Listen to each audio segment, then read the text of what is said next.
Good morning everyone. নমস্কাৰ বন্ধুসকল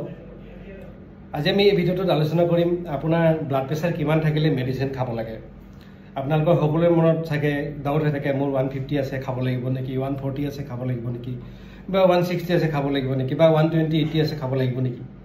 আজি সেই ডাউটটো আপোনালোকক ক্লিয়াৰ কৰিম এটা শৰ্ট ভিডিঅ আমাৰ normal according to American heart association বা এছএছসি গাইডলাইনৰ মতেদি আমাৰ নৰ্মেল ব্লাড প্ৰেছাৰ হৈছে 120 80 থাকিব লাগে এটো হৈছে নৰ্মেল ব্লাড প্ৰেছাৰ যদি 120 80 কে বেছি থাকে বেছি মানে কিমান 130 80 হয় তেতিয়াও আপোনালোকে মেডিচিন নাখালেও চলিব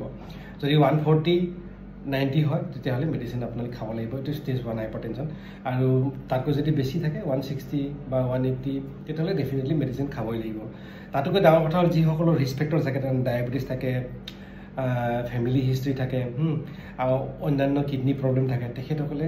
ব্লাড প্ৰেছাৰ মেডিচিনটো খাবই লাগিব 130 80 তেখেতসকলৰ লাষ্ট টাৰ্গেট সো ঠাণ্ডা দিনত আমাৰ ব্লাড প্ৰেছাৰটো অলপ বেছি হয় বেছি হোৱাৰ কাৰণটো আমাৰ উইন্টাৰ সিজনৰ কাৰণে হয় ওয়েদাৰৰ কাৰণে হয় সো আপোনালোকে ঠাণ্ডা দিন কেইটাত অলপ সাৱধান হৈ থাকক আৰু আপোনালোকে ভালে থাকক আকৌ এটা নতুন ভিডিঅ' লগ পাম থ্যাংক ইউ